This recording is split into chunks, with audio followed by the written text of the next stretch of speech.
All right, let's put our bodice and skirt together. So we have our bodice piece and we also have our skirt pieces as well, both front and back. So the first thing we want to do is we want to gather the skirt along the top seam here. So you're gathering from edge to edge. We have the notches that we marked right at the beginning when we were cutting them out. One thing I didn't mark was the center, so I'm just going to add some pins now to mark the center because we want to make sure that we get even gathering along the skirt rather than relying on eyeball judgment.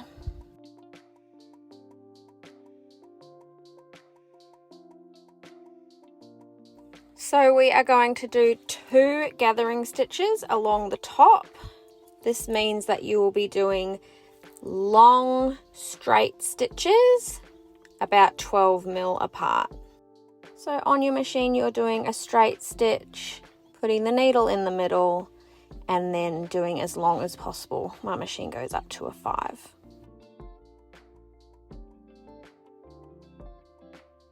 Make sure that you pull a nice long thread tail at the end so you have enough to pull.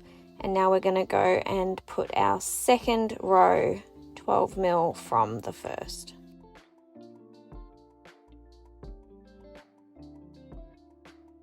Now I'm just going to repeat it on the second skirt piece. It doesn't matter whether you do the front skirt piece first or the back skirt piece, as long as you do both the skirt pieces, that's all that actually matters.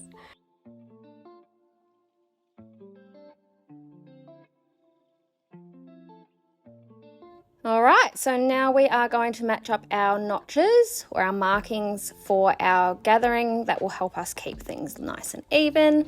So we are looking at matching up our notches before we do our gathering. So first thing I'm going to do is grab the center of the bodice. I'm doing the back piece in this instance and match it to where we pinned earlier. And then you want to find the notch on the skirt piece, the notch on the bodice, and match them up on both the left and the right sides. Now just make sure that you also clip or pin the ends of your bodice and skirt together. This will just help you get your beautiful even gathering finish. So this is how it will look before we gather it. So you'll kind of have waves in between each of your pins. So grab your bobbin threads, so they will be the bottom threads depending on which way you sewed the gathering stitches in, making sure you grab both the top and the bottom row of your gathering stitches. So you want to pull those 2 stitches, moving the fabric along the stitches. So trying not to put too much tension on the actual threads, rather using the threads pulled along the fabric. Hopefully you can see me doing that here. I go section to section while trying to have a roughly even gather in between each of the pegs, remembering that you can even them out at the end before you do any stitching. And what you're aiming for is that your bodice piece lays flat against your gathered pieces and there's no buckling at all. I'm just adding some extra clips in here to help keep the gathering even as I stitch along in a minute. Alright, so let's attach our skirt to our bodice. You want your attachment thread or your attachment stitch line to be in between the 2 gathering stitches. That will give you about a 12 mil seam allowance.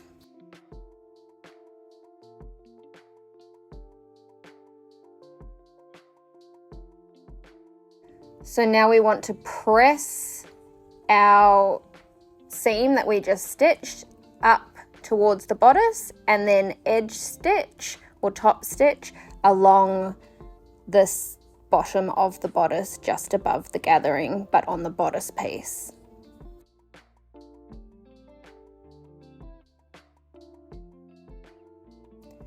So we have now attached and completed the gathering on one side of our dress.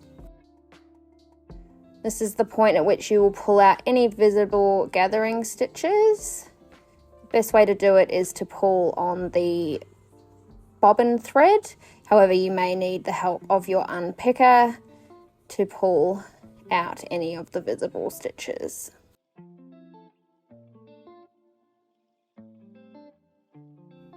Alright, now we just want to repeat the steps that we've just done, but on the other side of the skirt / bodice. So we want to do our 2 gathering lines, match our notches up and gather as we just did.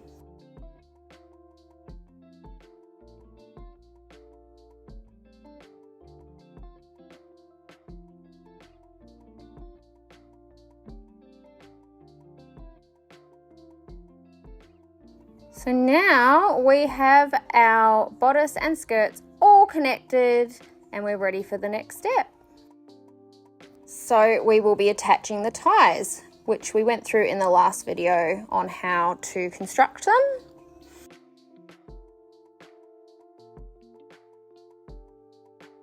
So you should have 2 beautiful finished ties. There are options of half ties, which is what I'm doing, and you can also do a full tie as well. So what you want to do is align it to your waist, the stitch that you've just done, where the tie goes halfway above and halfway below your waist stitch. So fold it in half, line it up to that stitch you've just done, and pin it in place. Doing so on both sides.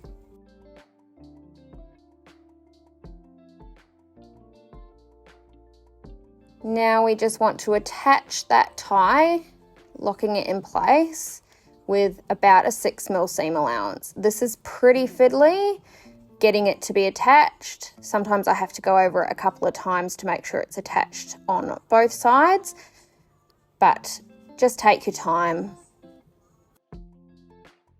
Midway through doing this, I ran out of my bobbin thread and had to rewind a bobbin.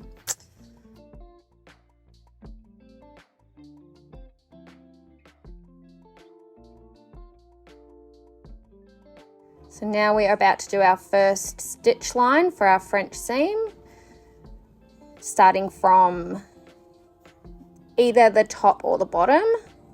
And you want to do a 6mm seam allowance, skimming just past your tie, so you don't want to catch your tie. And if you are doing the inseam pocket, make sure that you pull that out so you're not accidentally closing the pocket while you're stitching. Once you have closed that up, you trim off your seams for your French seams. Now we want to turn our dress inside out and press our seams so that we can enclose them.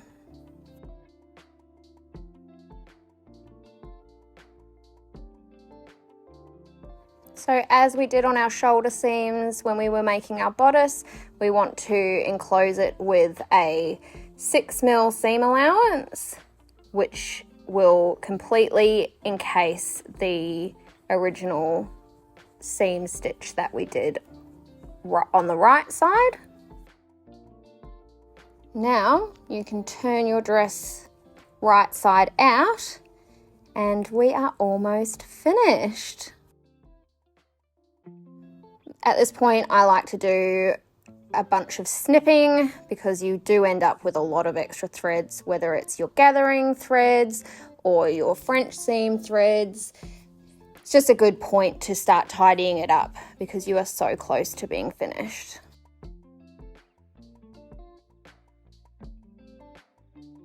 So all that's left to do is to either hem or bind your sleeves as well as hemming the dress. I'm going to do binding in a separate video to show you how to do your own binding. And in terms of hemming the dress, what the instructions talk about doing in this instance is folding it 6mm up, press, and then folding it another 6mm up and pressing it, and then top stitching along what you've just folded.